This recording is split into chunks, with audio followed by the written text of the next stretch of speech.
اتنا بڑا گناہ ہے، اسے نہ دنیا ہاتھ آئی نہ آخرت، نہ خدا ملا نہ وصال صنم، نہ ادھر کے رہے نہ ادھر کے رہے۔ ہم ساری دنیا سے چھپ سکتے ہیں، یاد رکھنا، ہم اپنے ہی لباس میں خود چھپ سکتے ہیں، ہم اپنے ظاہری تقویٰ اور عبادت میں خود چھپ سکتے ہیں، لیکن اس سے نہیں چھپ سکتے جو دیکھ رہا ہے، جو ہمارے باطن کو دیکھ رہا ہے، جو ہمارے باطن کا مالک ہے، ہمارے ظاہر کا مالک ہے۔ میرے عزیزوں، میرے پیاروں، میری آپ کی عبادتیں جانی ہیں، مالی ہیں، قولی ہیں، فعلی ہیں، جس کے احکامات قرآن میں ہیں، جس کے احکامات حدیث میں ہیں، کوئی بھی عبادت ہے، دعا ہے، ذکر و اذکار ہے، صدقہ و خیرات ہے، نیکیاں ہیں، سفر ہے جیسے یہاں پہ آئے، مکہ و مدینہ کا سفر، نیک بندوں کی مجلس کا سفر، سارے کا سارا اللہ کے لیے ہونا چاہیے۔ داڑھی کا رکھنا نبی صلی اللہ علیہ وسلم کی سنت، امامہ شریف پہننا نبی پاک صلی اللہ علیہ وسلم کی سنت، سفید لباس پہننا نبی پاک صلی اللہ علیہ وسلم کی سنت، دیگر طریقوں کے اوپر زندگی بسر کرنا جو میرے آقا صلی اللہ علیہ وسلم میں ثابت ہے، وہ ساری سنت ہیں۔ اس سب میں رضا مولا کی ہونی چاہیے، اللہ کی رضا، اللہ کی رضا۔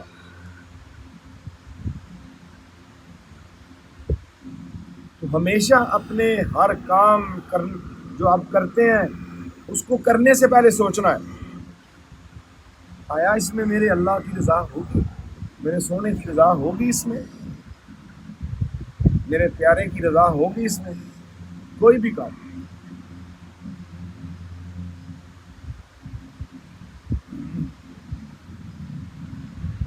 میرے نزدیک انسان بیٹھا ہے، دھیان میں بیٹھا ہے، ٹیبل کرسی پہ بیٹھا ہے،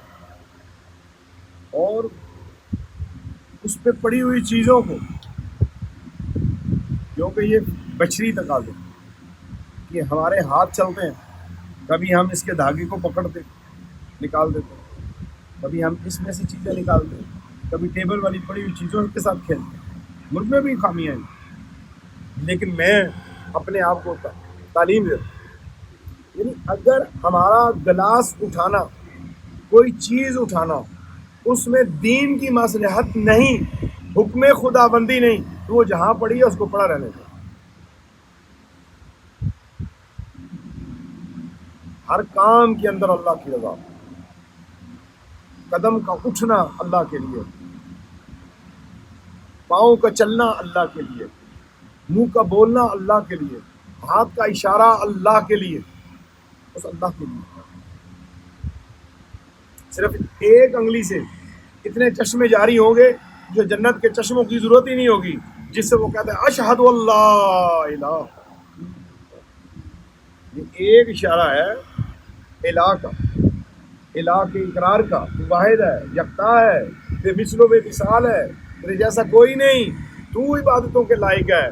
تو ہی میرا الہ ہے۔ یہ ایک اشارہ ہے، یہ ایک اشارے کے ثمرات وہاں پہ دیکھے گا تو پھر آپ اندازہ لگائیں جو میرے اور آپ کی آنکھوں کے اشارے ہیں، میرے اور آپ کے اعضائے جسم کا اللہ کے لیے جھکنا ہے، زبان کا اللہ کے لیے چلنا ہے، پھر اس کے اندر کیا ہوتا ہے؟ اس لیے آپ نے، میں نے اپنے دینی منصب کو، اپنے دینی لباس کو، اپنے دینی چہرے کو، ہماری خط و خال جو مذہبی ہے، اس کو استعمال کرتے ہوئے بڑا ڈرنا ہے۔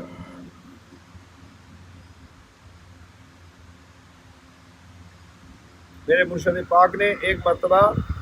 ایک اپنے خاص بندے کو پیسے دیے، جاؤ فلاں دکان سے میرے لیے صابن لے، اور وہ بندہ وہاں پہ گیا، دکاندار نے پہچان لیا کہ یہ مرشد سرکار کا خاص و خاص ہے، انہوں نے کہا بھائی مجھے آپ کی دکان پہ بھیجا ہے۔ مجھے پوچھا آپ مرشد سرکار نے؟ انہوں نے کہا ہاں مرشد سرکار نے مجھے بھیجا ہے، انہیں صابن چاہیے، تو مجھے کہا فلاں بندے کی دکان سے لانا ہے، تو میں وہاں پہ آ کے لینے آ گیا۔ انہوں نے کہا نہیں میں نے پیسے نہیں دیے، تو پیسے چھوڑ کے آ گیا، یعنی اس نے نہیں لیے، دینے کی کوشش کی، اس نے کہا نہیں نہیں نہیں، مرشد سرکار کے لیے جا رہے ہیں آپ واپس آئے۔ صابن استعمال ہو گیا، استعمال ہونے کے بعد اس نماز کے پڑھنے میں کیونکہ میرے مرشد کا یہ سنت ہے، انہوں نے کی زندگی کی سنت میں آپ کو بتا رہا ہوں، جو میرے نبی پاک صلی اللہ علیہ وسلم کی سنت پہ جو کامل سنت ہو تو بے شمار ہے۔ وضو کیا ہے یا غسل کیا ہے، سب سے پہلے نفل پڑھے۔ میں نے کہا میرا پاک ہونا اللہ کے لیے، میرا وضو اللہ کے لیے، کپڑے بدلے ہیں، تو انہوں نے پہلے نماز پڑھی ہے۔ میں نے کہا میرے کپڑوں صاف کپڑے، استری شدہ کپڑے، نئے کپڑے، پہلا حق اللہ کا ہے کہ میں اس کی بارگاہ میں کھڑا ہو جاؤں۔ اور یہ بھی ایک تاریخی بات ہے، میرے شیخ طریقت کا جب نکاح ہوا، ان کے والد گرامی نے نکاح کیا، انہیں کپڑے پہنائے اور ان کا امامہ نیا اور ہر چیز نئی، جب بن گئی تو والد نے اپنے بیٹے کو دیکھا اور اس کے دوست دیکھ رہے ہیں، انہوں نے کہا دوستوں مجھے دولہا بنا دیا ہے، میرے ابا جان آپ نے مجھے دولہا بنا دیا ہے، اس لباس میں اب سب سے پہلا حق میرے رب کا ہے۔ اب اندازہ نہ ہے اس وقت بندہ بولا ہوتا ہے، کہتے ہیں میرے کپڑے کو سلوٹ نہ پڑ جائے، ابھی میں نے دلہن کے گھر جانا ہے، بارات میں جانا ہے، میرے کپڑے خراب نہ ہو جائیں۔ لیکن ولی اللہ کی سوچ دیکھو، کہتے ہیں اب میں دلہا بن گیا، اب میری ان کپڑوں میں پہلی جو عبادت ہے وہ اللہ کے لیے، بس سمجھ جاؤ مسئلے۔ تو جب وہ صابن آتا ہے غسل کرتے ہیں، نماز پڑھتے ہیں، کہتے ہیں مجھے نماز میں مزہ نہیں آیا، کیا وجہ ہے؟ اس کو بلوا لیا، انہوں نے کہا وہ صابن کہاں سے لے آئے ہو؟ انہوں نے کہا حضور صابن تو لے کے فلاں سے۔ اچھا پھر کیا وجہ ہے؟ مجھے نماز میں لذت نہیں آئی، صابن میں نے استعمال کیا، شاید اس میں ان کا خیال چلا گیا نا، ولی اللہ کا خیال بھی بڑی اہمیت رکھتا ہے، سوچ ڈالی۔ کہا کوئی معاملہ گڑبڑ تو نہیں ہوا؟ کہتا ہے حضور میں وہاں پہ گیا ہوں، اس نے پیسے نہیں لیے مجھ سے۔ انہوں نے کہا اس کی دکان پہ آج سارا دن کوئی گاہک گیا ہی نہیں، ٹھیک ہے، اور تو جو ہے وہاں پر صابن بھی فری لیا ہے، تو کیا اس نے آپ کی وجہ سے، کیونکہ اگر اس نے میرے لباس کی وجہ سے دیا ہے، میرے لباس کی وجہ سے دیا ہے، تو ہائے میں ہلاک ہو گیا، میں اس کا بدلہ قیامت والے دن کیسے دوں گا؟ اللہ نے کہہ دیا تیرے لباس، تیری عبادت، تیری نیکی کے چرچے نے اس دکاندار کو مجبور کیا کہ وہ تجھے ایک صابن دے، تیری نیکی کو دیکھ کے، تیرے لباس کو دیکھ کے، تیری نسبت کو دیکھ کے، لہٰذا اب میرے پاس تیرا اجر کوئی نہیں ہوتا۔ اسی قسم کا صابن 1 درجن خرید کے لاؤ، وہ تو دکاندار ہے تھوڑی تھوڑی چیزیں رکھی ہیں، انہیں محبت سے دی ہیں، صابن منگوایا، اگلے دن جب اکیلے نکل گئے اور اس کی دکان میں گئے، سلام کیا اور اسے ہاتھ جوڑ کے کہا کہ آپ برائے مہربانی یہ 1 درجن صابن میری طرف سے یہاں رکھ کے آپ بھیج دیں، یہ پیسے آپ کے لیے۔ وہ دے کے جب واپس آتے ہیں، پھر آ کے وضو کرتے ہیں، تحیت الوضو پڑھتے ہیں، توبہ کے نفل پڑھتے ہیں، اور اس کے بعد اتنا روتے ہیں اور پھر کہتے ہیں کہ مجھے ساری زندگی اتنے نفل کے بعد مزہ نہیں آیا جتنا آج مجھے ابھی مزہ آیا ہے۔ یہ ہے منزل جس کی طرف میں دعوت دے رہا ہوں۔ فقیروں، ہمارے وقت میں فقیر کسی کو نہیں کہا جاتا تھا، اور ہمارے سلسلے میں بھی یہی ہے، فقیر اس کو کہنا ہے جس کا فقر کے لیے باقاعدہ اعلان ہو، اور فقر کے فا قاف را اس کے اس نے مراقبات کیے ہوں، مراقبات کرنے کے بعد جو ہے اس کا اپنا من ختم ہو جائے، جب بندے کا اپنا من، اپنی چاہت، اپنی سوچ، اپنی فکر ختم ہو جائے، پھر اللہ کی راہ میں وہ فقیر ہے۔ اگر اسے ذرہ بھر دنیا کی لالچ ہے، کسی بندے سے تعلق لالچ کی بنیاد پہ رکھتا ہے، وہ جھوٹا فقیر ہے۔ سچا فقیر کیا ہوگا؟ کیسے پتہ چلے گا سچا فقیر کیسے ہے؟ سچا فقیر تو اللہ جانتا ہے، کسی کی پیشانی پہ نہیں لگتا۔ سچا فقیر وہ ہے، صرف فقیر نہیں، فقیروں کا امام، امام الفقراء، حضرت امام بری سرکار رحمۃ اللہ کے فقراء جو اس دور میں گزرے ہیں، ان میں سے ایک بھی ایسا نہیں ہے کہ جو رات کو بے وضو سویا ہو، ان میں ایک بھی ایسا نہیں ہے جس نے اپنی ذات کے لیے لالچ رکھا ہو، اس میں ایک بھی ایسا نہیں ہے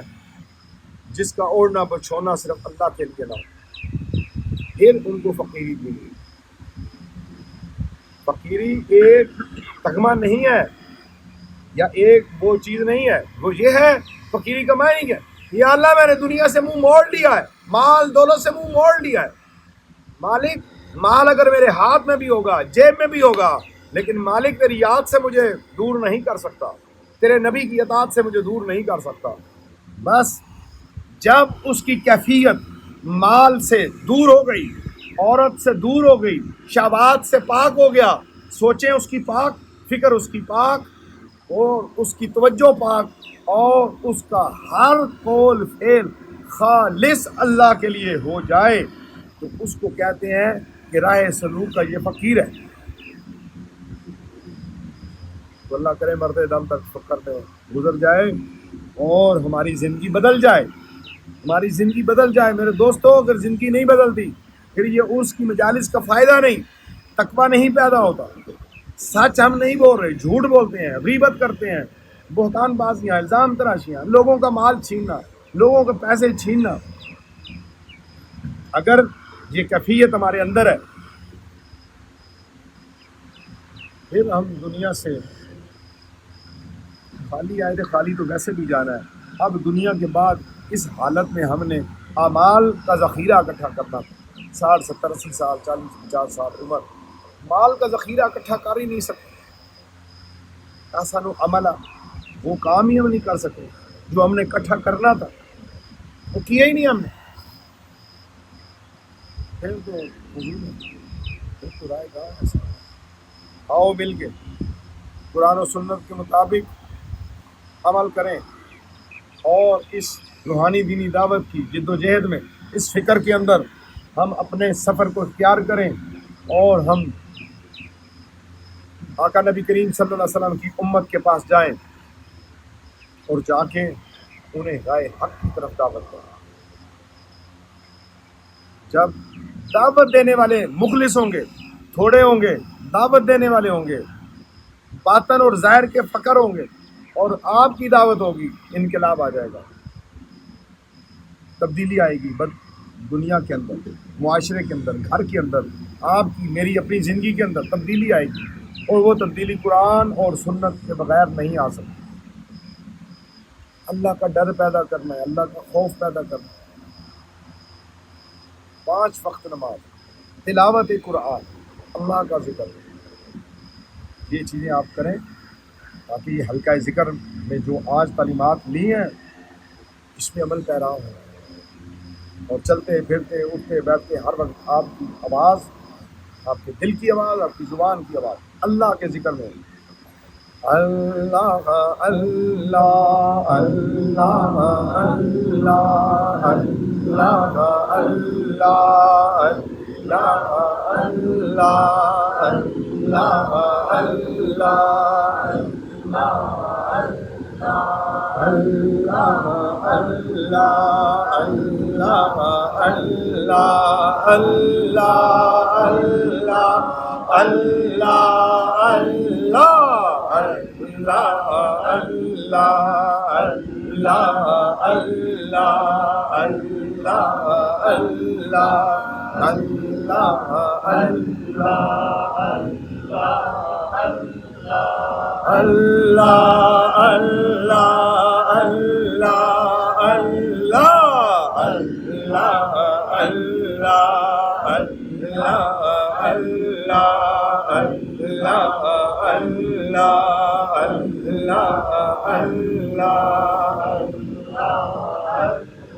اللہ عز و جل۔